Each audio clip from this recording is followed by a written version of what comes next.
What do you think search looks like in 10 years? It'll be answers. Answers. That's it. Be agents that just do tasks for you. It's going to be like how you talk to other friends. This is Unsupervised Learning, Redpoint's AI podcast. I'm Jacob Efron, and I'm joined by my co-host Pat Chase. And today we had an awesome episode with Perplexity AI CEO Aravind Srinivas. Perplexity is an incredible next-gen search product. Highly recommend folks use. It is all the rage on Twitter these days, and the company raised at a reported $500 million valuation in the last months. Aravind is a fascinating perspective on many things in AI. We talked about what it means to have moats in this new world of Gen AI and what he thinks about the pejorative of companies being wrappers around ChatGPT. We talked about the future of search and where that's headed. And he also shared a really poignant example of how he thinks about the future of AI and how it can be used to preserve the memories of loved ones. One particular thing that I personally want to do as a project is record my parents as much as possible and make sure that I can talk to them again if I want to, even if they're not there. I think folks are really going to enjoy this episode.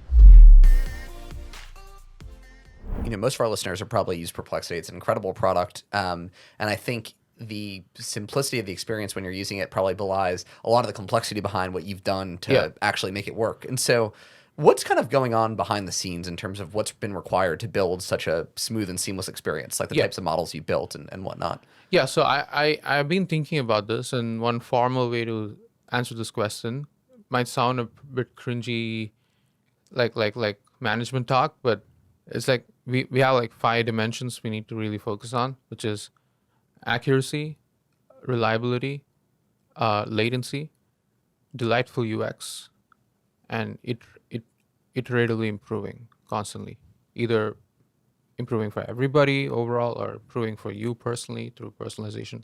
So we need all these 5 dimensions to be really good for the product to be like top of the market, right? And 1 in 100 startups can do one of these things really well. That means like 1 over 100 to the power of 5 is your probability of doing all 5 simultaneously really well. But you got to aim for it. You got to aim for it. Otherwise, how do you create the next like multi-billion dollar, multi-$100 billion company? Totally. Right? So when you ask a query, we try to understand the query. We try to reformulate it. We try to know like which pages to use for that query. We try to know which part of the pages that we pick to be used for answering a query. And then like the answer, how should the answer be rendered? It's a summary, but is it just a paragraph, or is it like a bunch of bullets, or is it like, and how should each sentence have the supporting citation? How to minimize the error in like what citations are reflected at the end of each sentence? How to make sure there are no hallucinations. Sometimes for an answer, just text is not enough. A picture is worth 1,000 words. So like sometimes you might want to have images. Okay, then a video is worth tens of thousands of words. And like you put a video that accompanies the result. And then how to make sure the final answer is like a shareable entity. Like that was one of the innovations we did. Like, you know, like your query, the answer, the value of the answer is so high that someone else benefits from it without even asking the question. Yeah. So make it shareable. And so that we introduced the concept of permalinks, and then everyone else like Bing and ChatGPT and Bard followed suit there. And then follow-up questions. After you ask a question, what I want to suggest you follow-ups. Why? Because you don't know exactly how to ask a good question. It's actually one of the fundamental human limitations is we're not very good at asking follow-ups. And the reason is because we're all curious. Our curiosity is endless. But there are only few people in the world who know how to articulate their curiosity into precise, clear questions. That's why when somebody gives a talk or a presentation or a keynote, you see a lot of people lining up to ask questions, but you see very few people ask good questions, right? Most questions can be answered with just like an internet search, but only few questions require like extra level thought. And so we aspire to answer or to ask very good questions. That's what Pat always unsupervised tells me about learning. my questions. But that's also why we introduced this thing called Copilot, where we felt like, okay, look, why do you blame the user for not being a great prompt engineer? Why do you blame the user for not asking the right question? Like sometimes my mom would be like, this doesn't work. And I'll ask her to send me the report and like the permalink. And she would send it to me and I would look at the query and like, okay, of course you didn't ask the query the right way. I used to think like that. And then I read this book or a talk by Larry Page.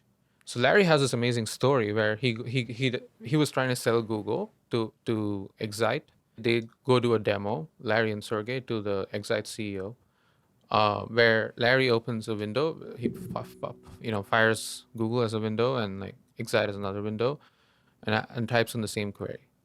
And Google gets the link so that and Excite doesn't get it. And then Excite CEO looks at it and is like, of course you didn't type the query the right way.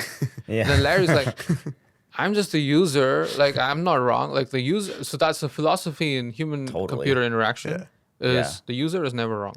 Yeah, I feel like especially for search too, there's a huge footprint of users and queries that you need to make people happy for. That's right. And you talked about those kind of the 5 buckets that you're investing in. Yeah. How do you think about allocating resources between those from an engineering perspective? Because I would imagine there's a lot to be done at the UI layer and iterating on those workflows. There's also a lot of at the relevance and modeling layer. That's so right. like, how do you think about what you invest in now versus later? That's right. So, I mean, like the best companies are vertically integrated. If the designer and the product engineers and the backend people are not like working together, talking together, then you're not going to have a great product, right? For example, a particular design can help you mine more data from user interactions, and that can make your AI smarter, and that can make your product better. How would you build something like this unless your designer and the AI lead and like the product lead don't constantly keep talking to each other? So we do that. We have regular meetings where all of us talk together and we hear. It's not like a consensus-based decision making, by the way. We do have opinions, strong opinions. Sometimes it's pretty heated discussions. But we try to make sure that every person appreciates the importance of the other aspect. Like everyone in our company loves good design. Everyone in our company loves great answers. Everyone in our company loves fast products. Everyone in our company loves reliable products. And everyone in our company wants a product to keep improving. So the values of the product and the values of the company should be in harmony. So when I had to come up with culture for the company, like what are the core values, I came up with like quality, truth, velocity as like the 3 values, because that exactly reflects our product too.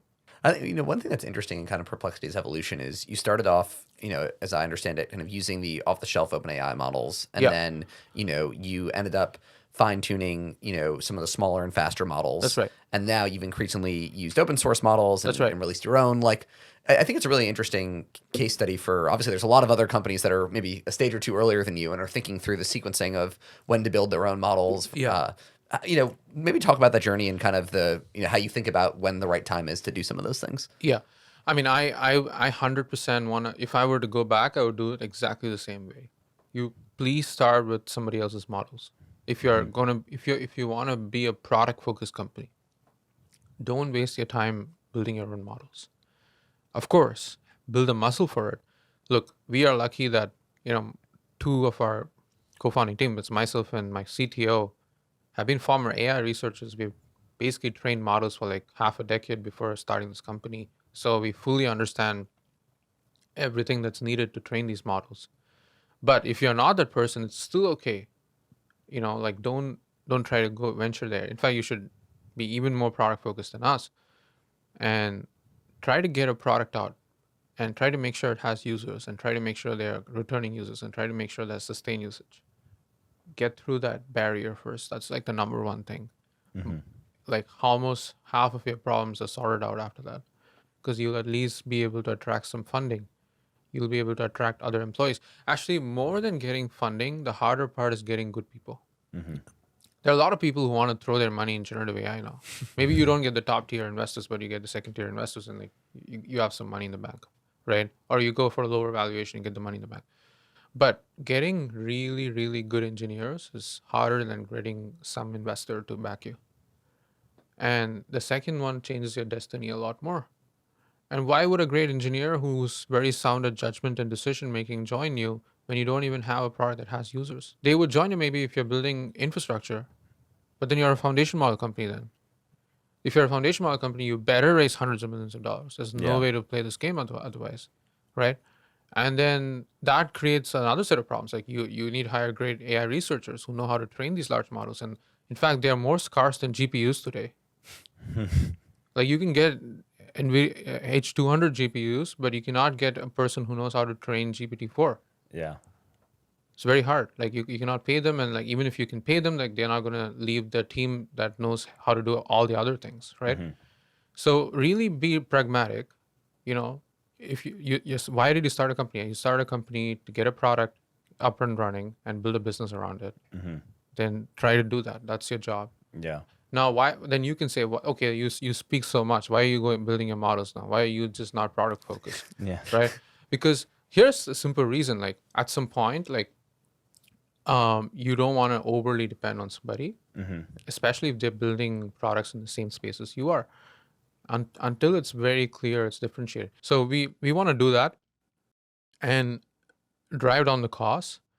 But we waited. We did not make all these decisions randomly. We waited till Llama 2 arrived. We were waiting. Like we knew it's going to happen. Everyone, those rumors, Llama 1 got leaked in torrent, right? Like so we also knew that Mistral is going to release a model. So we knew it's going to happen. Yeah. So that's like Jeff Bezos has this amazing quote. Like you want to wait till the next wave arrives. Open source was going to be a wave. Like just like GPT 3.5 was a wave, and like everybody started building on top of it. There was another wave that's coming. Wait for it. And when it comes, like take good advantage of it. Similarly, NVIDIA's TensorRT library, which is going to make everybody make inference super fast and efficient, was another wave that's waiting to come, and we knew it's going to come, and so we got positioned ourselves well.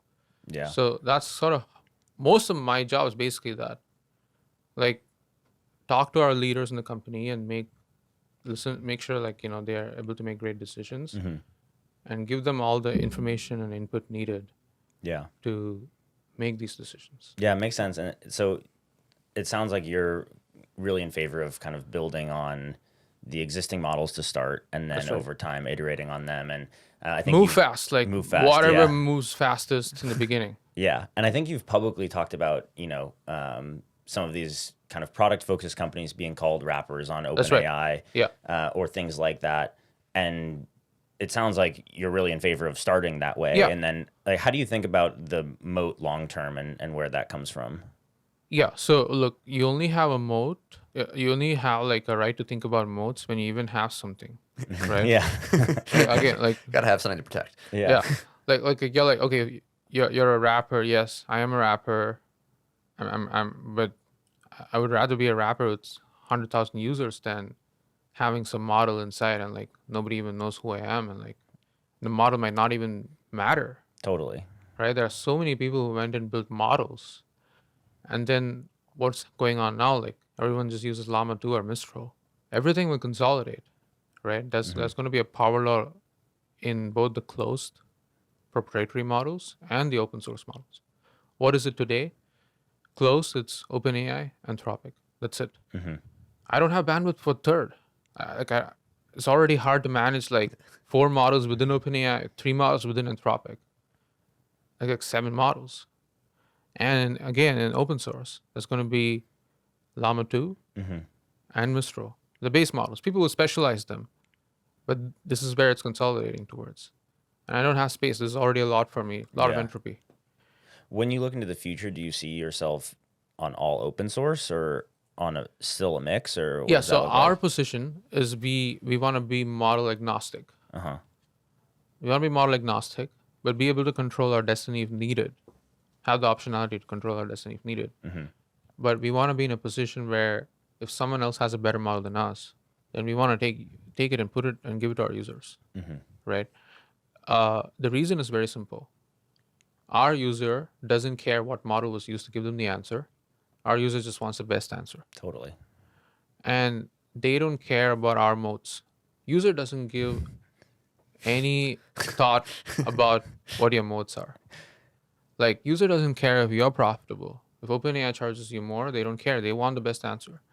So this is something I really took inspiration from Jeff Bezos, where there was an interview where he was continually asked, like, why are you working on Kindle? That's Apple's thing. iPads are going to be the reading devices. Why are you going for these 1 or 2 day delivery things? Like, you're going to burn more money. You'd never turn a profit in your whole history of Amazon. And he just gives a simple answer, like, do you think our users care? I think one thing you've also talked about is how Perplexity, I think, is really good for deep knowledge work today. Yeah. And I'm curious, one, I feel like you've started to go this way with the discovery feed and kind of collections, how you think about what the future of like Quora and Wikipedia type products might look like with LLMs and Perplexity. And then also to what extent that's going to be your focus versus, the broader category of searches. Yeah, I've given some thought to this. And I think that Quora and Wikipedia were both created to maximize the knowledge of the internet. I think Quora literally took that as their mission statement. But our difference from these two is we want to maximize the knowledge velocity, the IQ velocity, not just the IQ. So they're maximizing delta knowledge. We are maximizing delta knowledge by delta time. So we're accelerating it more. Now, why is that important? It's important because in Wikipedia, you just have one static article for everybody. There's no personalization. There's no like, if I'm reading about black holes, I might want to read at a high level, or like, I'm a nerd. I might want to dig deeper. But if I'm reading about some celebrity, I probably just want to know like some high level stats. I'm not going to know every gossip that they had in their life. Someone else might be like the opposite. They might want to know every single gossip some celebrity has had in their life, but might just want to know high level of what is a black hole, right? So this example applies when you're reading about like Interstellar movie. You might want to know more about the director and the actors, but not much about the physics, and I might want to know more about the physics. So that sort of personalization, that sort of like fast, high bandwidth access to knowledge doesn't exist in Wikipedia. It doesn't exist in Quora either, because you ask a question and you have to wait for another human to come back and give you the answer. That's slow. Doesn't maximize the velocity. It only maximizes for the knowledge. So that's what Perplexity does now. It basically has taken the human skill of going and doing a research on the question asked and coming back with a concise, relevant answer backed by sources. Quora doesn't use sources, but Wikipedia at least does. But does this in seconds, what would otherwise take humans hours and hours of curation and work. Now it's going to be super useful. Now, the second part of your question, whether we're going to stop there or we're going to like expand, we are not going to stop here. Like the goal for us is to cater to all of human curiosity. But again, like, I mean, by the way, UVC should allow this, right? No, a company should start with a small TAM, a small focus vertical, and then expand. Now, what is vertical and horizontal is all about your focal length of your lens. Like in the context of AI chatbots focused on search is already a vertical. In the context of AI chatbots focused on search, focusing on like knowledge and research work is already a vertical, right? So from that sense, we are a pretty vertical focused company, but everyone who's been talking to me ever since the beginning is like, you're too horizontal, you're too broad, like, right? Right. So that's something I ask myself a lot. Like, am I like taking a risk here and like not making sure like we are focused on like one word? And like I was confused about this, and the one person who helped me think through this clearly was Mark Andreessen, where he told me, look, whatever happens, every VC is going to tell you to go build a vertical search engine. Don't listen to them. The same thing happened in the late 90s and early 2000s, where everybody just told others to go build a Google for a domain. And what ended up happening is most of these companies didn't work. And whatever ended up working was building good end-to-end experiences for that vertical. Like if you go to booking.com, it's not just about getting the hotels, right? You're able to actually book and finish everything done. Yeah. Same thing like Expedia. So you have to like go the extra step. And then if you have to go the extra step, you're no longer just a search company. You're a travel company. You are like Airbnb is like a travel company, right? So then like then that's basically making a decision of I'm going to pivot to being a travel company. And the mode is not for you in the technology. The mode is in actually the getting all these people that like put their stuff on your site. And that's a different company. Yeah. It seems like there's been, as you mentioned, a lot of vertical search companies that have exactly. So TurboTax, Intuit is all like vertical. Yeah. But you have to build that into an experience. Totally. And are you well positioned? Do you understand the domain really well? Do you know like the people around? Yeah. Yeah. What have you learned from others that have gone after more horizontal search? And what do you think it takes to compete with Google there? Or why don't you think there's been kind of a challenger to Google in the last decade plus? Yeah. I think like number one is we got lucky with the timing. I want to admit that right away so that I'm not coming across as obnoxious here. Um, that said, the previous people who took on Google, especially former Googlers, not just Neva, but even before them, um, the number one mistake they all made is try to run the Google competitor exactly like Google. Like I would go and build a great crawler. I would go build the same kind of indexer, or go build the same kind of ranker, and I would go to market in the same style. Some of them had some ideas on like, okay, I'm not gonna do ads. I'm gonna do like privacy focused. But all these things are like done and dusted, right? There are like two people who capture the privacy focused search markets, DuckDuckGo and Brave, and they both had amazing go to market. Like DuckDuckGo, like just constantly kept marketing on Quora how Google is evil, and that worked. I saw them on Hacker News a lot too. Yeah, Yeah. they did it on every platform. That worked. But the good thing they did is they obsessed about go to market and market positioning and branding versus actually building technology. They took Bing and resold Bing, right? They were not focused on building, and that's again goes to the point of like get to the market ASAP, understand why users would come to you, build a browser. So they put their like technology work into building a privacy focused browser, and now people use it. They are like a huge market. Same thing with Brave. They were like, okay, I want to go after privacy. I want to go after Google. I want to go after Chrome and ads, and then like the way they went to market is like they built a crypto exchange. They have a token. They're like, okay, if you use our browser, you get this token, and then they mined all their search queries and built an index, right? So you got to have some strategy, some clever positioning. And for these two, it was like privacy and crypto. For the other people who try to take on Google, like they focus more on technology. That's not enough, especially if you're building the exact same technology that Google has, because they have done it for 20 years. They're going to do better than you, faster than you, and you're not never going to be able to compete. And this whole anti-Google marketing has already like been taken. The Yeah. privacy, right? Like not many people care about privacy, but at least those who do have already gone to two other Yeah. browsers. So that's why I think never worked. AI was a big moment for us. Like it was a rare failure in Google's history that they were not the number one in AI. Like, would you have predicted that 3, 4, even 2 years ago? Would you have predicted that? No way, right? Like, there's no way Google's like number two. It was a rare moment when there was another model provider had an amazing model, and the Google could not match, and they also made it accessible via APIs to others. Yeah. That was rare. That's Yeah. what we took advantage. Makes sense. What do you think search looks like in 10 years? It'll be answers. Answers. That's it. It'll be answers. It'll be agents that just do tasks for you, and it's gonna be like how you talk to your like other friends.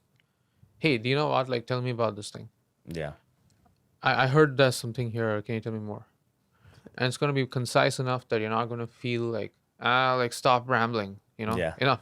Turn off. Like that's how it feels. That's why we never did voice to voice yet. By the way, it's gonna be a ramble.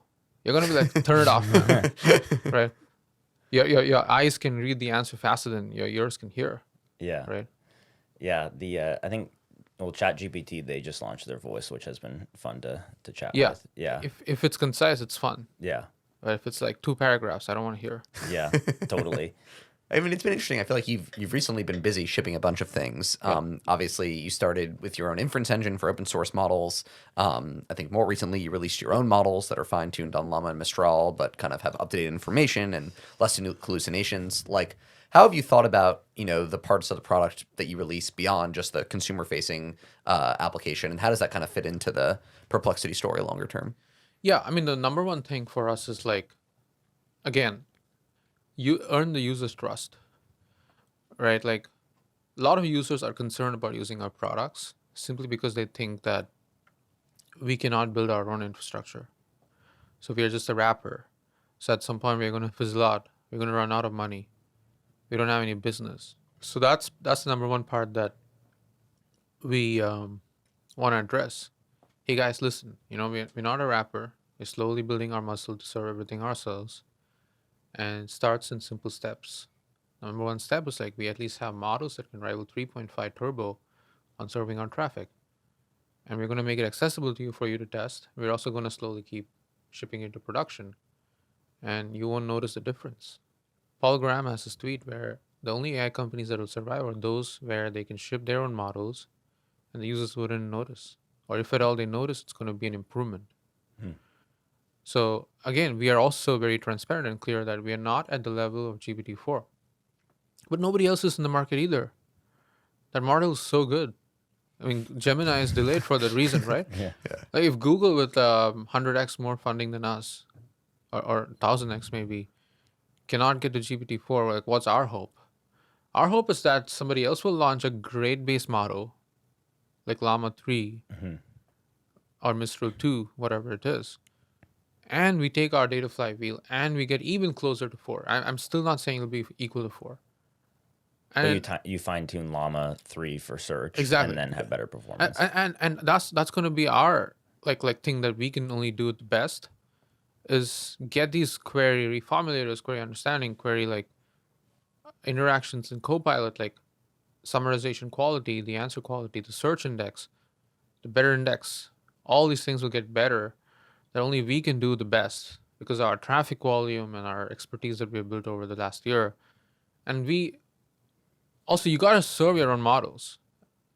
Like even there, if you're like, I'm going to fine tune it with somebody else's GPUs and I'm going to like use Fireworks or, I don't know, like any scale or like replicate to like, serve these models, Hugging Face, you're still going to pay someone else. You're still like not that high margin. You're a rapper again. You're a rapper again, exactly. You're just a different kind of rapper. Yeah. But you're still a rapper, right? So then you better build an aggregator business that's so different. And like companies like Quora or Poe are trying to do that. Like they're kind of being like the Macy's for AI, right? Like think about, you go to Macy's, you can get all sorts of clothes in one place. It's pretty cool. And like that's a good rapper business potentially, right? We're not going to try to do that. We want to be a search focused business. And in that case, it is important for us to serve our models. Yeah. I mean, one thing I feel like you've been super effective at is obviously, using retrieval augmented generation to solve hallucinations. And I think, it's a topic that's top of mind for, I feel like, anyone that's building in AI right now. I know you've talked, about potentially providing some of your RAG solutions to others. Like, what might that look like for you guys? And how do you think, like, it's such a problem right now. I think every enterprise is slowing down implementations because of hallucinations. How does that kind of work itself out over the next few years? Yeah. I mean, I think this is a very important topic. A lot of people think that, because we are so good at RAG for web search, Perplexity will just nail internal search. No. It's two completely different entities. There is a reason why search on Google Drive sucks. Like, would you expect Google, the king of web search, to be so bad? They're bad because of a reason. The indexing is so different. Yeah. The embeddings that you got to train are so different. Not just the embeddings, but even the way you snippet a page, your text retrieval, the elastic index that you're building with, traditional TF-IDF based like inverted indexes are so different that you need a company to just obsessively focus on that use case. Just like how we are obsessively focused on the web search use case. So RAG is going to be pretty hard, and there's a lot of work that needs to be done outside of generative AI. It's not just training a large embedding model and you're done. I remember like when OpenAI releases embeddings API, Sam Altman tweeted the next $100 trillion company can just plug into this API and be built. That's not true. It's a good way to market it. Yeah. Right? But that's not true at all. And sorry, he said $1 trillion. So I think that's why like I would be very careful when somebody makes claims that they've solved RAG. They probably can do it really well for one use case. Yeah. And also there are so many more things to handle in the ranking that'll make the answer really good. Because even though the LLMs are finally the ones that are taking which links to use for the answer, it's not like you can just dump garbage into the prompt and it'll just be magically so good that it'll only take the top most relevant links in the answer and give you the citations with them. Totally. In fact, the more information you throw at these really long context models, the more chances that you have a hallucination at the end. Mm-hmm. So you actually have to do a lot of work in the retrieval component, not just the embeddings, the indexing, the embeddings, and the ranking. Ranking should also have a lot of signals outside of just the vector dot products. And what those signals are really depend on your end use case. I love the Copilot product that you guys shipped, where it will help users kind of create their queries. And so if I'm planning a trip to Kyoto, then it can ask me follow-up questions and say, which of these sites do you want to see, and what season do you want to go? How do you think about that kind of approach to iteratively creating prompts versus it seems like a lot of others have taken this approach of user says something and then we figure everything else out for you. Like, which one of those do you think will win in the future? I think like we don't want users to keep typing a lot. Mm-hmm. Like it's not fun to type a lot. Like we're not all typing monkeys, right? It's not like come ask a question, voice, and also the clarifying questions that we are asking in Copilot. It's good. I'm not like obviously I love our products, but some people are also pissed off if the AI is like, hey, just get me the answer. Like, why are you constantly just coming back and asking me clarifying questions? I don't want to I already asked the question. Like, right. So I think that something where the sweet spot will only be figured out with iterative deployment. Yeah. We cannot like know in advance what's it gonna be. But my guess is it's gonna be like the AI magically knows when to clarify and dig deeper. And AI also knows like, okay, you know what, this user already likes these things. I'm not gonna bother them. And for some questions, the AI just knows every user wants this. Like, I'm not going to bother them. Yeah. And I think that's the sweet spot we want to hit towards. And also, I hate toggles. Yeah. Like, there should be just one mode of usage in the app, and there should be no need to pick Copilot. It's just all one thing. Yeah. But right now, it's hard to do because some people are like, we tried this. Like, if you pick Copilot as a toggle, then it persists for the next query. Mm-hmm. And then some people told me they hate that. Yeah. Because they're like, why do you force me to use Copilot? I don't want to use Copilot. I know when to use Copilot myself. Like, you don't tell me when to use it. Yeah. So I think it all depends on what the user had in mind when they ask a question. Mm-hmm. Some people just come to Perplexity because it's like so fast. Yeah, it makes sense. And like Copilot slows it down for them. And for some people, it's like, you know what, I love Copilot because I know it's like more or less hardly any hallucination. It's thoroughly done its research. Mm-hmm. I want to be guaranteed that the AI did the work. And they're like, okay, waiting. So like two kinds of people. Yeah. Right. This again goes back to like, who do you optimize for? I know. Well, one of my favorite things about your product is this Discover tab that you guys have. And I feel like you've been really leaning into that lately, and there's lots of interesting information to explore. Yeah. I'm curious, what's your favorite thing you've learned through the Perplexity Discover tab? I think I've learned a lot about like many, actually I can't recall the top of my head because I usually am the person who also like helps curate these things.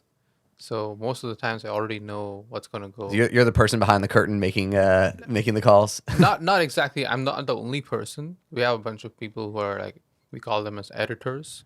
Because we scrape a lot of content from the web and we decide like which queries to, put into. I actually learned one thing, the MOMS test. No. Like in software, there's this MOMS test of like, like people often don't pass the test of having the average new user understand it.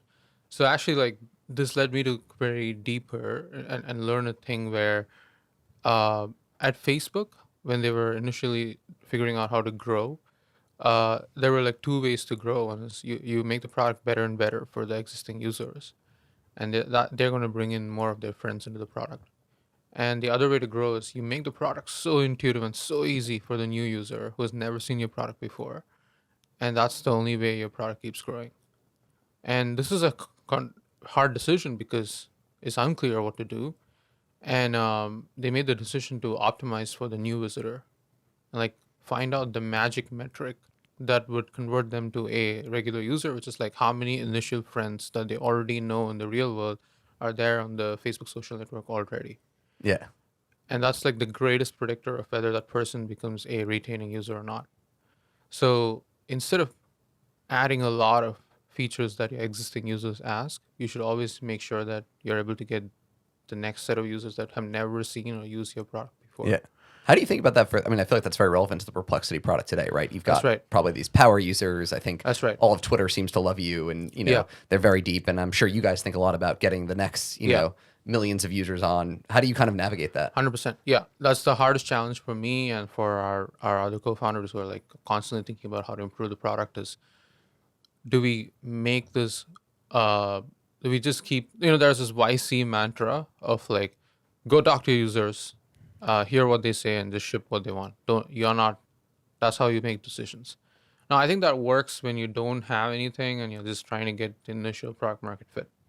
But when you have like millions of users, obviously they're going to be the power users among them. And they're going to ask, each of them is going to ask for a lot. And you're like, hey, if I don't listen to them, if I don't ship what they want, they're likely to leave my product. They're likely to go and say Perplexity doesn't listen to its users. Don't trust these people. And that's going to hurt your brand for the next set of users. Or you're like, look, I have a certain vision for how the product is going to be. I really respect what you're going to say. I really value that you're using my product. But at the end of the day, I'm going to build a product that's going to be a certain set of opinions. You can't do everything that you're asking for. We are trying to find a sweet spot that caters to like a lot of people. We go back and forth here. There's no like one magic sauce. But one thing is very clear. The more your product becomes so unintuitive to the new user, where there's like a lot of things they see when they come onto the landing page, the less likely it is that you're going to actually grow. That's been very clear to us, and that's why like sometimes there's always this, this is a free like anonymous product, but I want people to be signed in so that they can get more advantage of so many other features. But then when you have so many sign up modals like blasted at you when you land on the landing page, people are like, yeah, I don't want to use this, right? So even Google's doing that now. Like Google's constantly putting these stay signed in modals when you're like just scrolling down the search result page. So this is a constant challenge. I think the only company that nails this is Apple. Right? Yeah. Like they just optimize for the user, but they have the moat in terms of distribution and lock-in that they can do that. So this is why it's challenging to run this company. Totally.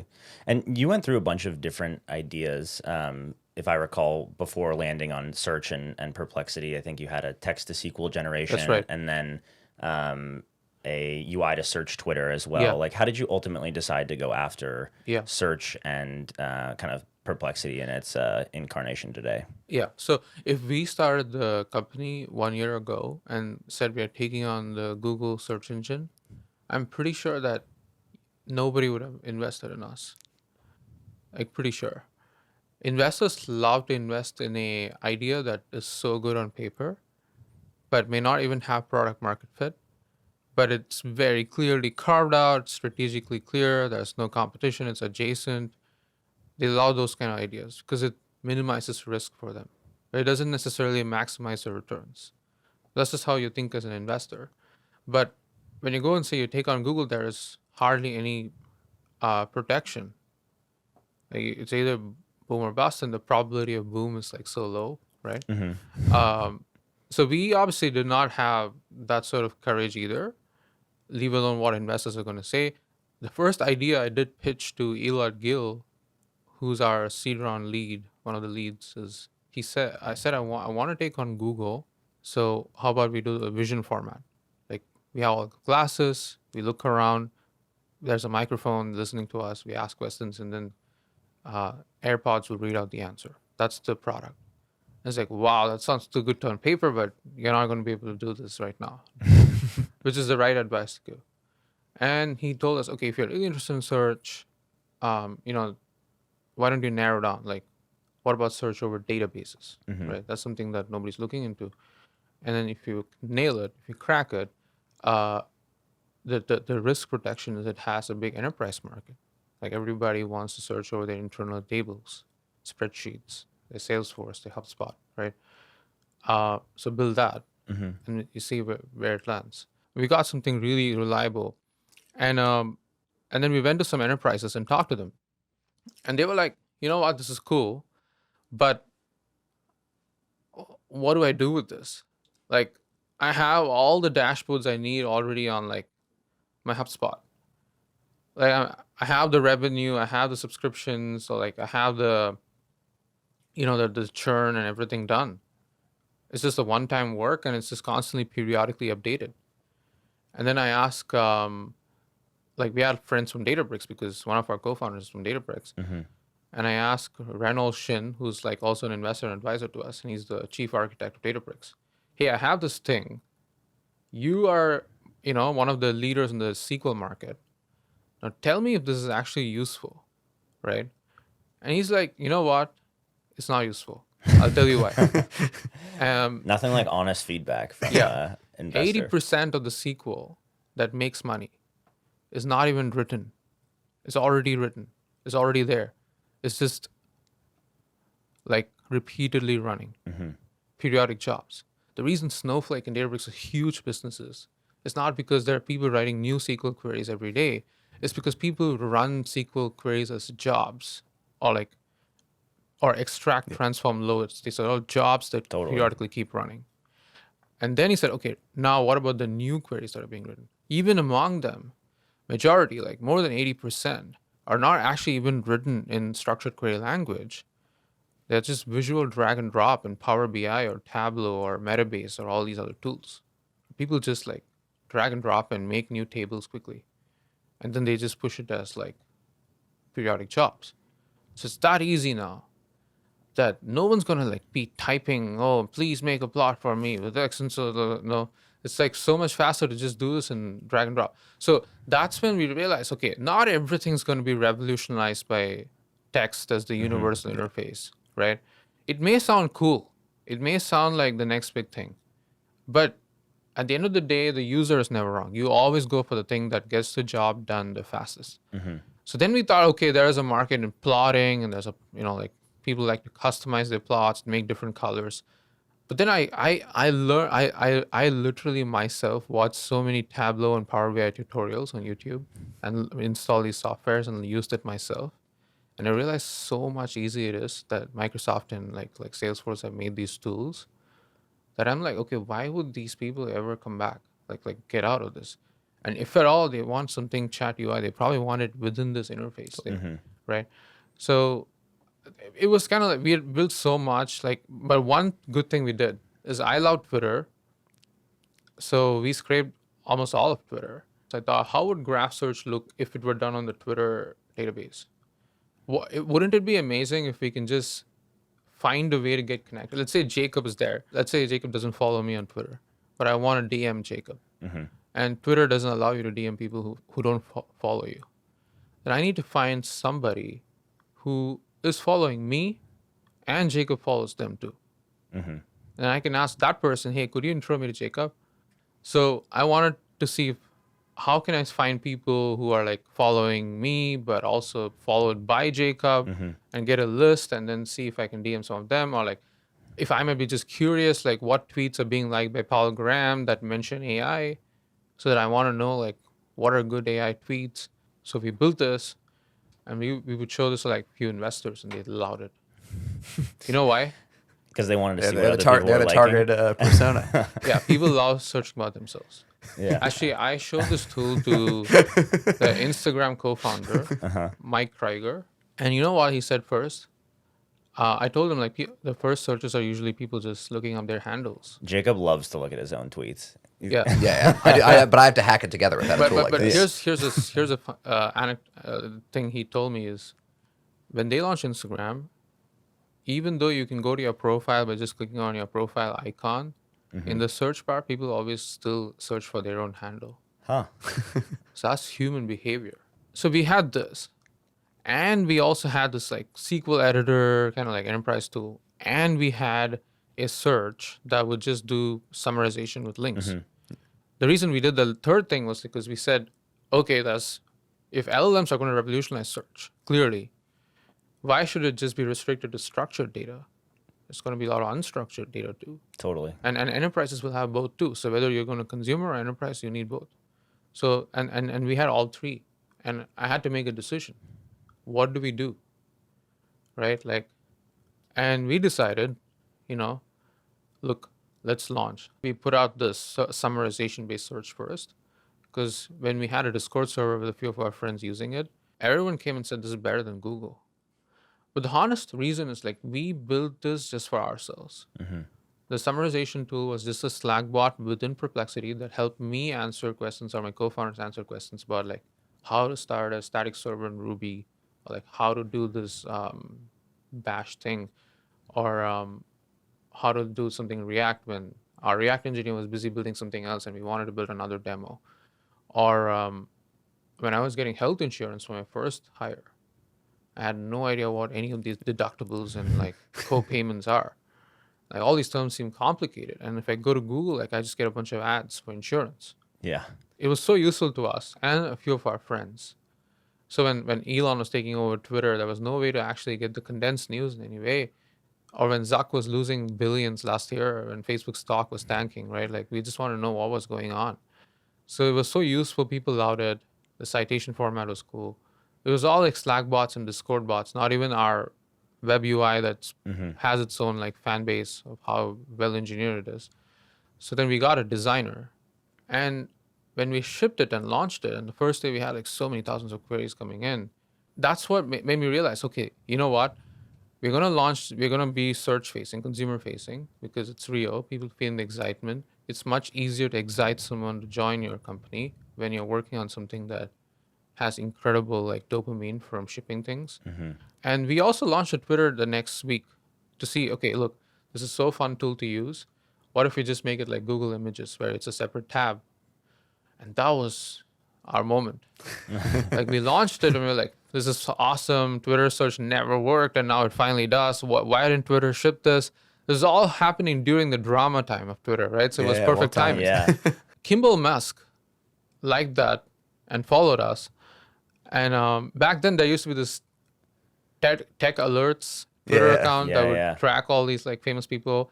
Like all these famous people followed us. And then one crazy event happened. Jack Dorsey quote tweets our Twitter search tweet saying, "This is awesome." And Jack had been inactive on Twitter for a while, like because of the whole drama. And everyone gets mad at him. Look at this guy. He comes out of nowhere and tweets this. Like, what's he doing? And all this stuff, right? Elon, you should check this out. And like, so then it just keeps getting more virality. And then like tens of thousands of people are on the site at once. And it just crashed, just completely crashes. And then what happened was, because Jack tweeted it, everybody came and searched their Twitter handle. We didn't have all the Twitter handles in our index, in our Twitter index. So we cleverly did something where we backlinked any handle that was not in our Twitter database to the summarization search. And what that would do is it would pull all their latest tweets and give like a nice summary of that person. And if they use the same handle across other social platforms, it would pull all their social media activity from every other website and give like an overall holistic summary. And that spooked people out.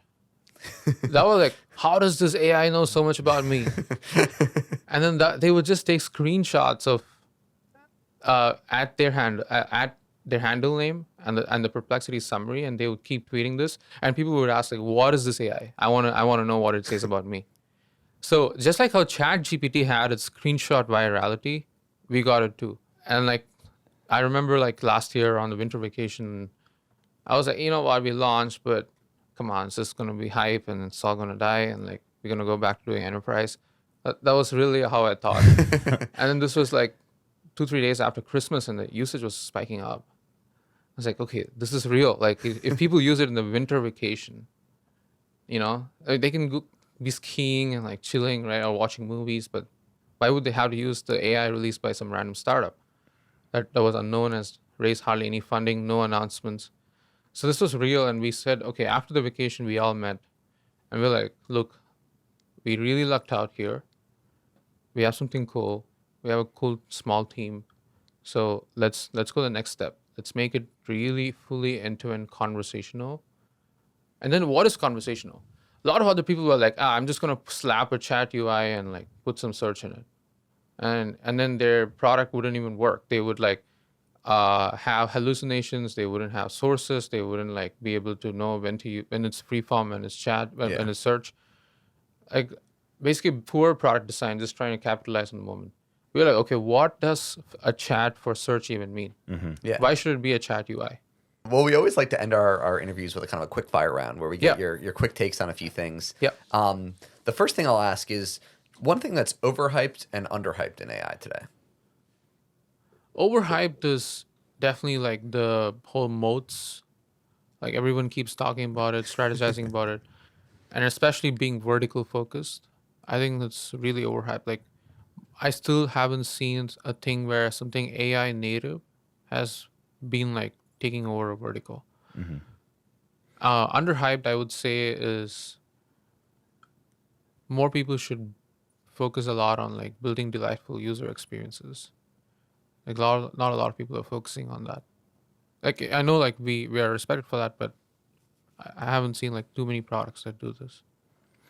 What's one thing you thought that would work that didn't end up working in the history of Perplexity? I mean, we have been lucky to have a lot of hits. One thing that didn't really take off immediately was our collections feature. It's not that it hasn't had its usage. Like a lot of people are using it, and every day, like tens of thousands of collections keep getting created.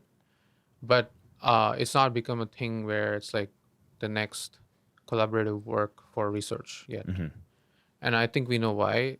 We have to ship a lot more. Like people don't want to like manually create collections themselves and like move threads around. It all has to be automatic. That requires more like magic, seamless backend work. So that's something that we understand why it didn't really truly take off yet. And in this conversation, we've talked about obviously how GPT-4 is in a class of its own. Yeah. We talked about how you're using your own open source models. Yeah. In the future, how ubiquitous do you think open source models will be? Will most applications be built on valuable, the state of the art LLM, or do you think most will follow your path of switching over? Yeah. So my sense is whatever is possible today with GPT-4 will be possible without GPT-4, and will be possible at a cheaper price, faster latency, everything. But then when that happens, there will be something new that was not possible before. Like Copilot, whatever we have, is impossible to do without GPT-4. Of course, we are trying to move away from that, and like even parts of that are not running with GPT-4 anymore. But there'll always be like the next Copilot, Perplexity Copilot, kind of like this generative user interfaces, dynamic prompt engineering. All this stuff is never possible before. Like I think there'll be a new thing that's possible suddenly. Or for that matter, really great image searches, image upload and asking questions. Like people are just doing their homeworks with it now. Yeah. It's pretty crazy. Like you just scan your homework, like take a cam scanner app and scan it and upload to ChatGPT and just gives you the answer. Yeah. How can you do this without GPT-4? It's pretty mind blowing, right? So I think like when the next model comes, it might be able to do things like taking actions for you. Yeah. Like basically a lot of chains of reasoning involved stuff, or like multimodal reasoning that, or like you can just upload a video and ask it to like exactly get you like certain things from it. I think these are all stuff that only the next generation models can do. Yeah. And you tweeted about some of the recent developments on the regulation front. To what extent do you think AI should be like regulated, and how? I think regulation right now would be too premature. We haven't even seen the widespread economic benefits yet, and people are freaking out as if like if they don't act early, it's going to end up being the same story with social media or something like that. That's not how it works. And being thoughtful about what's going to happen in the future is important. Like nobody's saying don't ever talk about AI safety, man. Like making it look uncool or whatever. But don't go overboard either. Like let the people who are building build. Like Jensen Huang puts it perfectly. We don't know what's there to safeguard if we don't actually have anything to build. Like you can only build AI safety around things if you actually have built some things. Like why are you like making it slower now? In fact, like the faster and sooner we find out, the faster we can fix things too. This and also the flaw with the whole AI safety and regulation argument is like when you say it's too dangerous and therefore we gotta regulate, you're also saying, only let us do the model training, like beyond this certain amount of flops, 10 to the power 26, make sure people get a license, and like basically structure in a way where in order to even get there, they need to have so much funding that it's almost like impossible. And then that's an indirect way of saying only let us make the decisions, Mm-hmm. which is even more dangerous than having everybody train AIs and let it go rogue on the internet. Because you don't want, if something is too dangerous, you want as many eyeballs on it as possible. You want as many people talking about it as possible, so that it's not left to like 3 or 4 rooms in the world making decisions. I feel like at Perplexity, you have one of the coolest, product footprints in generative AI today. But if you weren't at Perplexity and you could go to any other company or any other space and build generative AI products, where would you go? As a employee, Yeah, employee, founder, you go, but completely different than what Perplexity does. I really like the work that Levin Labs and Pico are doing. I mean, I put my own money into these companies, not to like, I'm not like trying to shield them because I'm gonna, I have a stake in them or something, but they're really cool. And I'm a big fan of like, AI generated movies. At some point, we're gonna have like for realistic voices. Like, it's amazing to like have these AIs that can just talk exactly like how humans do. And I mean, one particular thing that I personally want to do as a project is record my parents as much as possible. Like, I want to do podcasts with them, like how you're doing, and record them like hours, like maybe 2-3 hours, just talk about their life, and make sure that I can talk to them if I want to. I can talk to them again, even if they're not there, or even if I don't have a formal conversation with them, I can at least like uh, type out a congrats message to myself, have it be said in the voice of my mom, even if she's not around, right? Like, and these are things that we all want to do. It's like just sometimes it brings our nostalgia in us, emotions, and same thing with movies. Like, movies can like evoke a lot of feelings, inspire people, and the amount of effort and expertise it needs today to create a movie is so high that if the marginal cost of creation goes down tremendously through these generative AI tools, I think that's going to create a great future where we can make a lot of like amazing like visualizations and illustrations to like, explain concepts better. Totally. You previously worked at OpenAI. Yeah. They've been in the news a bit. Just a bit, yeah. Yeah.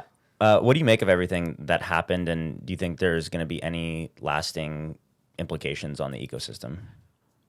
It's hard to say, like, definitely it seems like they have two different schools of thought there, one on moving faster and one on like moving more cautiously. And definitely I think like it's not going to be the same company. That's guaranteed.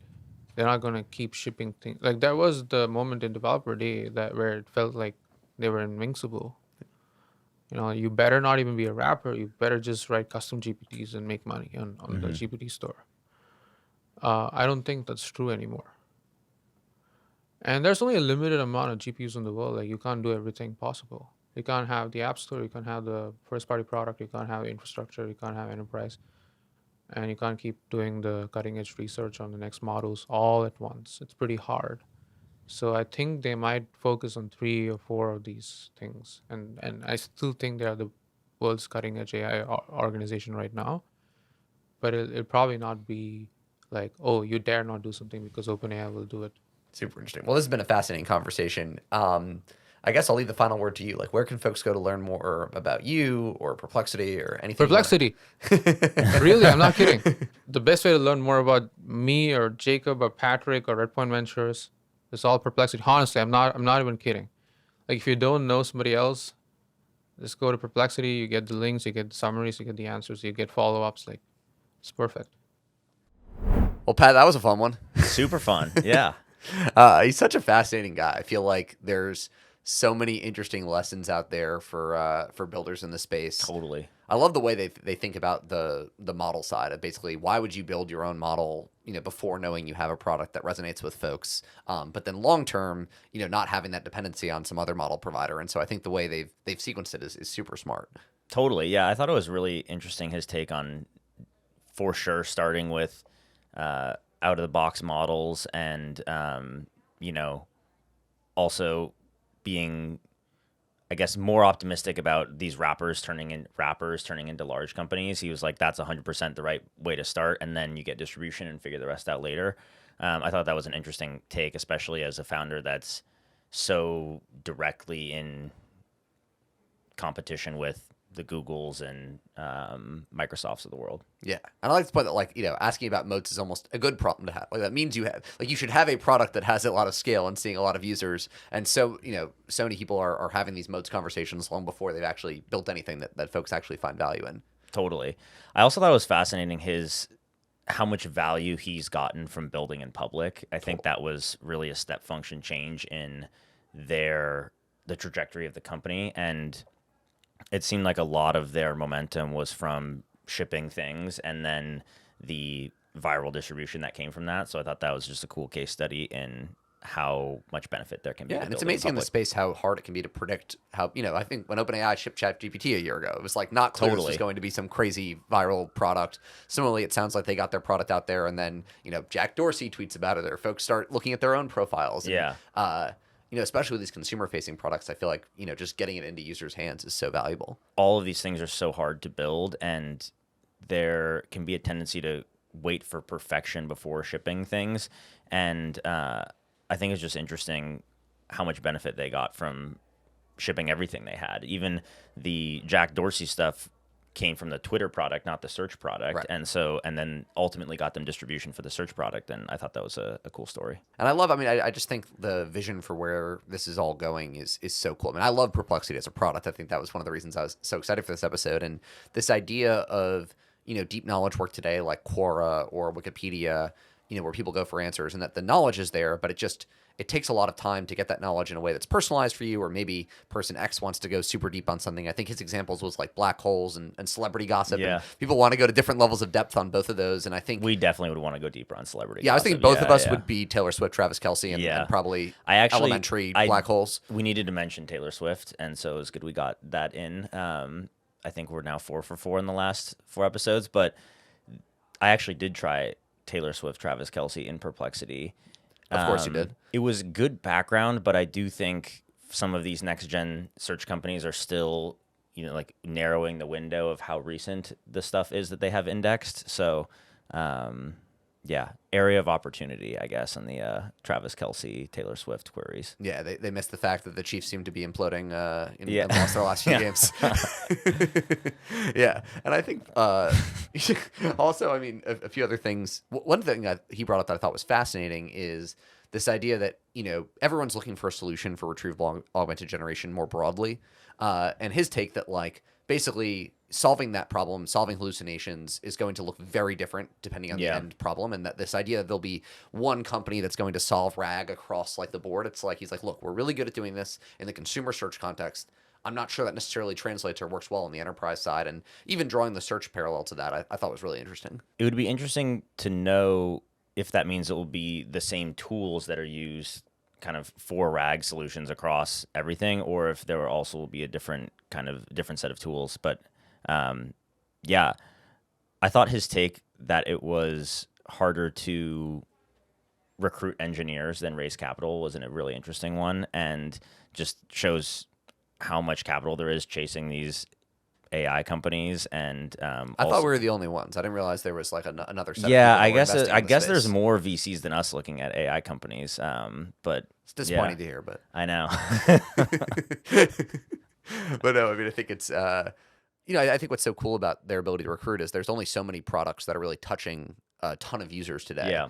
And, I imagine, what cooler place to go work on some of this stuff than Perplexity right now. And I think search is kind of one of those classic hard AI problems, right? It was almost the first incredible machine learning application was Google, and now there's a huge opportunity for the Perplexities of the world to reinvent what that looks like. So I think it would be a cool set of problems to work on. Yeah. You started your career working on search, right, at LinkedIn? I did work on search, yeah.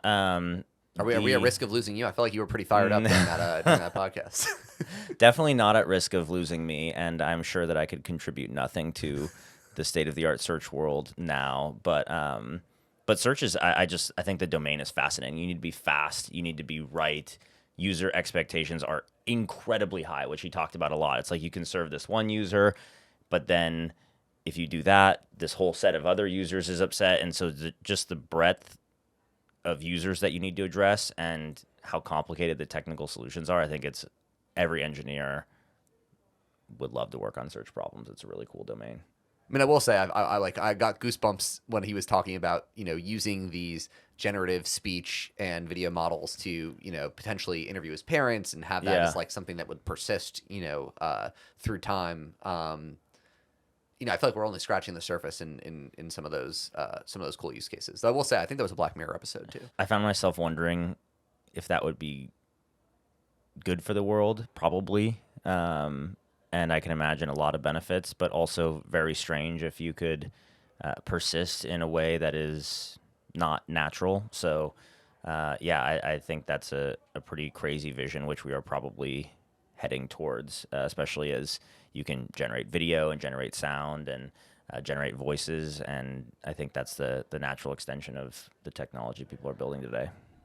That was Unsupervised Learning. Thanks so much for listening, and please like, comment, subscribe. We have an incredible set of guests coming up, and we launched our own YouTube channel. We are really getting going here, and so I think make sure you're up to date with the latest, and we'll really look forward to having you next time.